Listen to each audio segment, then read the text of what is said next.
Hello everybody and welcome to another video for Path of Exile 2. So today I want to give you guys a bit of an overview of the warrior class, especially in the early beginning. So as you can see, I'm level 14 for the warrior. I started out as a monk, but I changed it to the warrior afterwards. And me being a new player, I haven't played Path of Exile 1, but I played Diablo and all the others. I wanted to give you guys a bit of an idea of what to expect, and also maybe one or two early build recommendations. It's not as straightforward, to be fair. I struggled a lot in the beginning, just because it's completely different than playing Diablo and others. It's more strategic, you have to evade a bit more, you have to be on your guard, you have to, I mean, I can at least block with my warrior having a shield. So I wanted to give you guys a bit of an idea of what's coming. So generally speaking, the most important parts you have is your health and your mana. If you have a 5-button mouse, it will make your life easier. The more buttons you have on your mouse, the better. So I'm playing WASD, so I walk around with my keyboard and I use my mouse, and I have my healing flask on my side buttons on the mouse, and I have my mana, because I never use it actually, on T, as far away as possible from my other keys. And then on the other side you have your skills on the right side. You have the mouse buttons, and then you have Q, E, R. You can also rebind those to any other mouse button. So if you have a mouse which has more than 5 buttons, I have basically 4, you are really off using those. Because you will jump around a lot, you will roll a lot between enemies and fights, and you have to try to navigate their AoE attacks or their general attacks and melees. Melee you can block, at least with the warrior, and stuff like that is really important in the game. So to give you a bit of an idea what I'm currently running, and the way I basically started out. So you have the skill panel, not the skill panel, sorry, the passive skill tree, which is kind of like your main driver of, like I said, like it's called passive skills. They are different classes start differently, so the monk starts over there, warrior starts down here, and what I've focused on at the moment is basically melee damage, strength, and armor, because those will be my main driver for the build in general. So I have gotten up to the point where I was able to get the increased stun building, the plus 10 strength. From there you can basically go to another increased melee damage and heavy stun damage.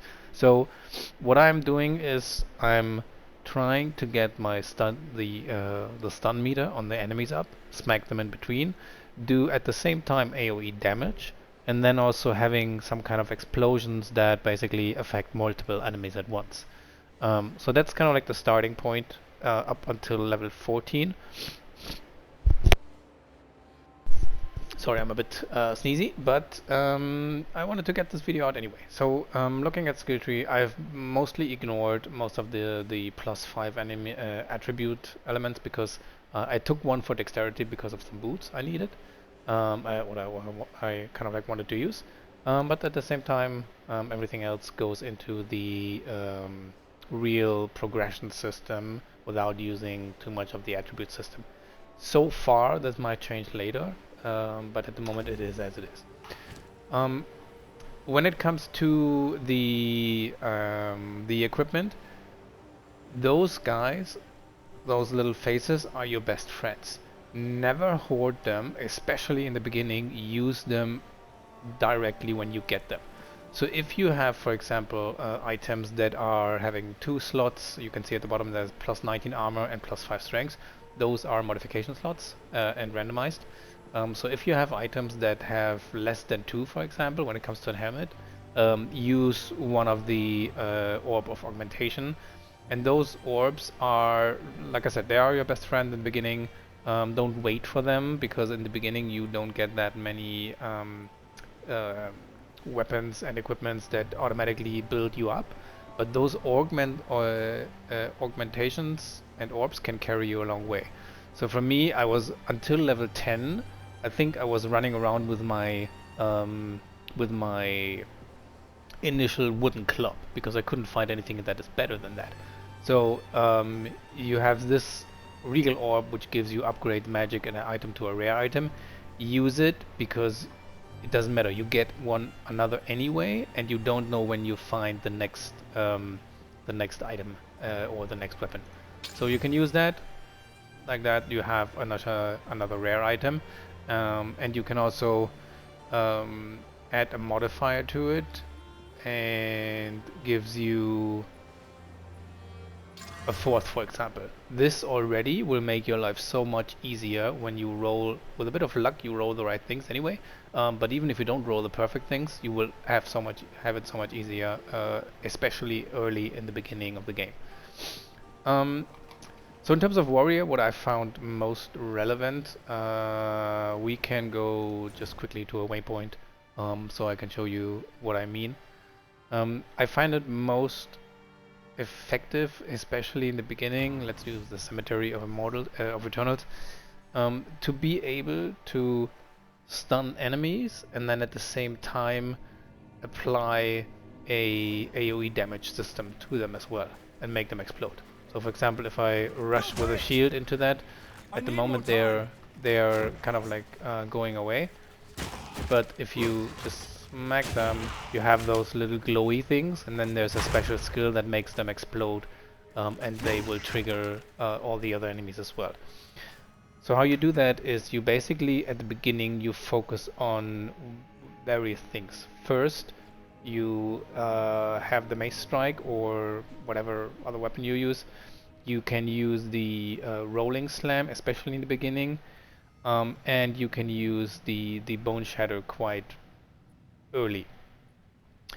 The bone shatter is the one that gives you the capabilities to let enemies explode when they have that light orb glowing above that. So basically, what I always do is I try to run around, and if I see a group of enemies like those guys, I run into them, stun them, and once they have the nice green thing, I just hit them with the skill, and that makes them explode. And that really helps a lot in terms of crowd control. But it only happens if they have this nice little yellow orb on their head, because that means they have enough stun damage so that they just basically are near stun, and then you can just hit them. The other elements that were quite helpful, especially in the beginning, are the rolling slam. So you have a double overhead, which if you have a bit of a run up to them, so for example, this doesn't work as well if enemies are just right in front of you. Let's find a few. This works a bit better if you are away from them and you have a bit of run up to them. This way you can just double slam them, and mostly the second slam will deal heavy damage and give you a really good amount of stun damage as well. The other part which you should focus on while upgrading, I have used the shield charge, which I just showed you. It's this one. But once you start to get into level 5, 6, 7, especially above 10, you also start to get the skills that are above level 3, and those will become really important going forward. You have an infernal cry, which allows you to let's see where we have it. It allows you to mark enemies around you, and if they are marked and they die, they basically explode. So let's take these groups here, mark them, and if you kill one, all of the others die and explode basically. So that's kind of like a nice feature, because that's a massive amount of crowd control that helps you with the when you are surrounded, for example, as a warrior, because you will always be in crowds. You have to dodge your way around and all those kind of things. But in order to be able to really manage those crowds, you have to be able to defend yourself. Later on, you will also get like additional passive skills. So you can see this one is a magma barrier for the shield, which is passive. You can activate it, and if I basically block something, and I have the right timing to it, then the enemies get fire damage. So that's a checkpoint. Where's some enemy? Give me some enemy. There's some. So let them come. If they smack and I block them, they basically get fire damage. And I mean, those guys are so low level that they actually explode. So this is kind of like the path I've chosen up until now, and it suits me really, really well because I can just chain damage. I can run into them, stun them. I can follow up with my uppercut, which is the bone charge. What's it called? Bone shatter. Fittingly, you shatter the bones. That's a totem, which is doing AoE stun damage, which is also quite helpful because if you have a large crowd around you, you can just place a totem and then everybody around will get stunned and fill the stun meter quite well, and then you can use the bone shatter as well and block them. So in the later levels, which is quite fun, is that if you have a large crowd around you, you have the totem on the ground. You can use the AoE and run through them. You automatically have more and more enemies popping up with the yellow orb, and then you can just uppercut them all the time. And you basically just do it one by one, and there will be your hit will make other enemies with the yellow orb and stun them or near stun them, and then you can just do it again. So you can smack your way through enemies really, really fast because they also explode in that way. And then you mix in some kind of fire elemental damage, and then you have a massive. You have it way easier as compared to another build class.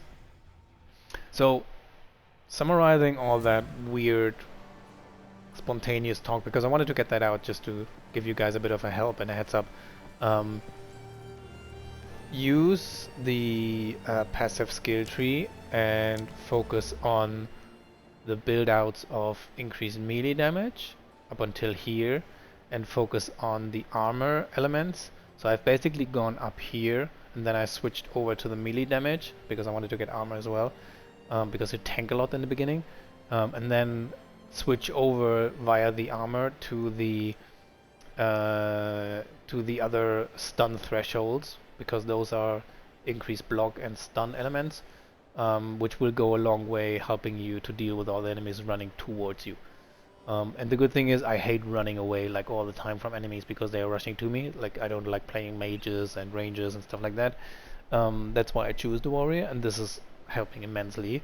And then when you have the skills developed, you basically go from rolling slam. You can use earthquake, which is okay, it's not great because you place it and then you have to wait. So basically you place it, you have to wait, run around, make everybody in the area crawl together, and then this kind of like hits it.